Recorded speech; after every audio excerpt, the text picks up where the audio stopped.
No Brasil, 30% do total de óbitos, segundo a Sociedade Brasileira de Cardiologia, estão entre as doenças cardiovasculares, que são aquelas que provocam problemas no coração e também em seus vasos sanguíneos. E a boa notícia é que é possível preveni-las, né? Quem conta como para a gente é a médica cardiologista, a doutora Tauane Frazão, que está a vídeo, tá com a gente. Ah, vai fazer aqui mesmo? Ah, tá, Desica, vou fazer aqui, então, dividindo a telinha, tudo certo. Oi, doutora Tauane, boa tarde, seja bem-vinda aqui no Com Você. Boa tarde, é um prazer estar com você. Doutora, primeiro uma curiosidade. É verdade que as doenças cardiovasculares afetam mais os homens que as mulheres? Boa pergunta. Há uns 10 anos atrás, a Sociedade Brasileira de Cardiologia fez esse levantamento. E eles constataram que os homens têm uma chance de 8 vezes mais de ter eventos cardiovasculares do que as mulheres.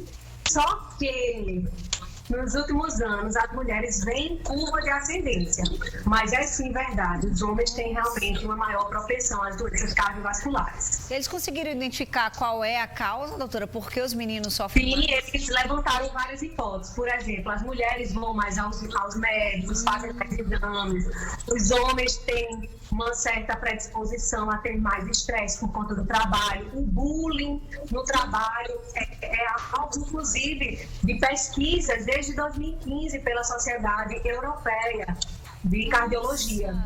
Então, existe tudo isso aí, repercute e acaba realmente aumentando o risco dos homens em relação a eventos cardiovasculares. Existe uma idade que a gente pode dizer assim que é mais crítica? Existe.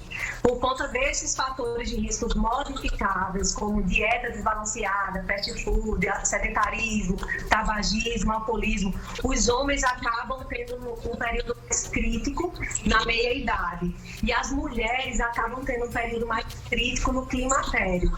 Porque os hormônios femininos, eles têm uma certa proteção cardiovascular. Então, no climatério, as mulheres acabam perdendo essa proteção. E, de fato, a gente vê que realmente é mais crítico para as mulheres no climatério. Agora, a gente não pode deixar de falar dos hábitos de vida, não é? Porque sempre que a gente entrevista qualquer especialidade médica, entra aqui no papo a questão do hábito de vida e depois a gente fala da questão hereditária também, que eu sei que tem uma importância nisso. Perfeito. Eu costumo dizer ao meu paciente que o hábito de vida depende 100% dele, enquanto a herança genética depende de mim, né? Eu que vou dar um jeito, às vezes, uma herança genética infeliz. Então, os hábitos de vida, eles são fatores de risco modificáveis. Então, com bons hábitos, o paciente consegue reduzir muito as chances de eventos cardiovasculares. Então, eu sempre gosto de dar o tripé, que todo mundo já conhece, que é a dieta equilibrada. Olha, com 3 dicas, você consegue já ter um impacto incrível. Então, quando você vai fazer uma feira ou vai escolher os alimentos da sua casa, só o fato de você escolher os alimentos in natura, ou seja, aqueles que vêm da terra para o seu prato, né? A macaxeira, o inhame, a batata doce, as frutas, o legume, de preferência de origem, a base tem que ser de origem vegetal. Isso já dá um impacto interessante. Você realmente evitar os alimentos processados, que são aqueles que têm adição de açúcar, de sal, de óleo. E os multiprocessados nem se falam, né? Aqueles que têm conservantes, que têm aromatizantes, esses aí são realmente inimigos do coração. Então, quando você alia uma dieta saudável, equilibrada, a uma atividade física regular, o que é uma atividade física regular? É 150 minutos semanais de atividade moderada. Ou seja, em 30 minutinhos, 5 vezes na semana, você já se livra do sedentarismo. Ou seja, já sai dessa categoria de sedentário. Você falou aí da hereditariedade, tem muita gente assistindo o programa e diz, puxa vida, minha mãe é hipertensa, meu pai também. Essa pessoa já tem que se preocupar, doutora? Tem. A carga genética é muito importante, por isso que a consulta médica, nesse sentido, ele vai impactar. Porque a herança genética, ela não é modificável. O paciente ele não vai conseguir, com as próprias forças, modificar. Então, na consulta médica, a gente identifica os fatores genéticos que podem impactar a sobrevida e a gente intervém com, muitas vezes, com remédio, né? Porque, por exemplo, o exemplo mais comum que eu vejo no consultório é a questão do colesterol. Às vezes eu tenho um paciente jovem que é saudável, não é hipertenso, não é diabético, é magro. E aí você faz o exame de colesterol lá em cima.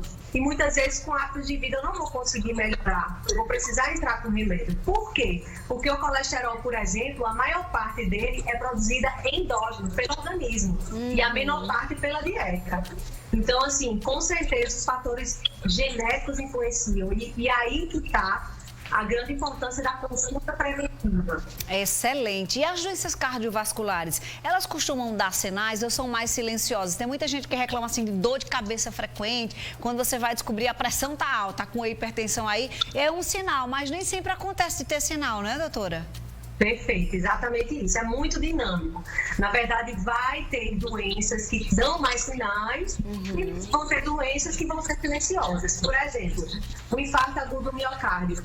Ele geralmente vem acompanhado daquela dor no peito, opressiva, às vezes com irradiação para braço esquerdo, para mandíbula, associada a vômitos, náuseas, às vezes vem, mas, por exemplo, mulheres, idosos e doença renal crônica podem vir silencioso. Esses 3 grupos, eles são mais propensos a ter uma dor atípica, uma dor angiológica, ou simplesmente não ter dor. Aí, outro exemplo que eu gosto muito de falar é o exemplo que você deu agora, a questão da hipertensão. A maioria das vezes o paciente chega no consultório com pressão sistólica de 220 e não está sentindo nada. Muitas vezes vai descobrir que é hipertenso depois do primeiro infarto. Então, de fato, as doenças silenciosas são grandes vilões e por isso que é tão importante estar em dia com as consultas. Tem uma história também que, pelo menos no senso comum, circula, você vai me esclarecer se é verdade ou não, que parece que o infarto, quem é mais jovem, ele é mais perigoso. Tem essa relação mesmo ou é coisa que a gente aprende no senso comum? Depende. Realmente é por conta das colaterais. De maneira geral, o idoso, o paciente mais velho, ele vai adquirindo com o tempo a doença aterosclerótica. Então, aquela placa, ela vai evoluindo e dando chance ao organismo a se adaptar.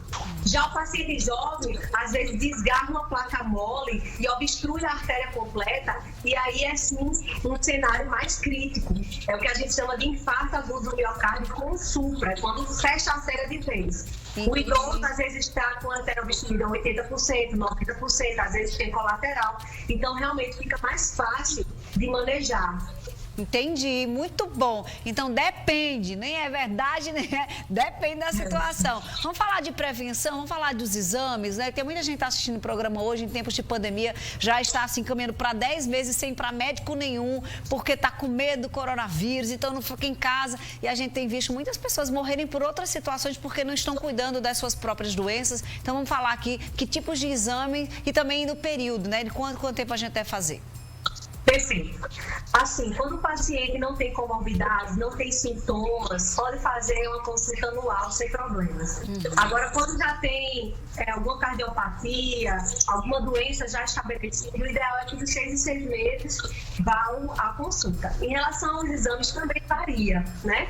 De modo geral, o assintomático, os jovens sem comorbidades, a gente vai fazer exames de sangue de rotina, ver a questão da função renal, ver a questão do lípides, né? Da questão do perfil lipídico, do LDL, que é o colesterol ruim, do HDL, que é o colesterol bom, do triglicerídeo.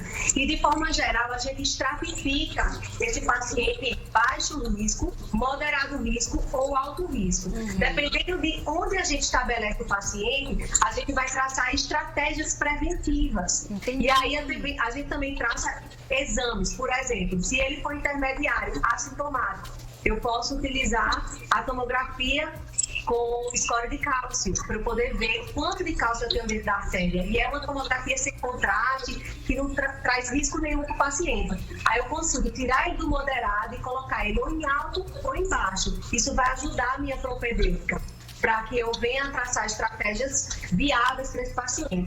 Agora, se é um paciente que vem com dor no peito, eu preciso fazer um exame de pesquisa isquêmica, um teste ergométrico, uma tomografia de coronárias com contraste e até mesmo um cateterismo cardíaco. Depende mesmo de cada situação. Doutora Tawane, adoramos esse papo aqui com você. Muito obrigada. Não sei se você usa profissionalmente Instagram, se usar, deixa aqui para o pessoal seguir você. Doutora Tawane Frazão. Vai lá e segue doutora Tawane. Um beijo, viu, sua maravilhosa? Muito obrigada pelas contribuições, viu? Que Deus te abençoe. Maravilhosa, de verdade. Esclareceu tudo, é tão bom, né? Já no próximo bloco tem uma telespectadora.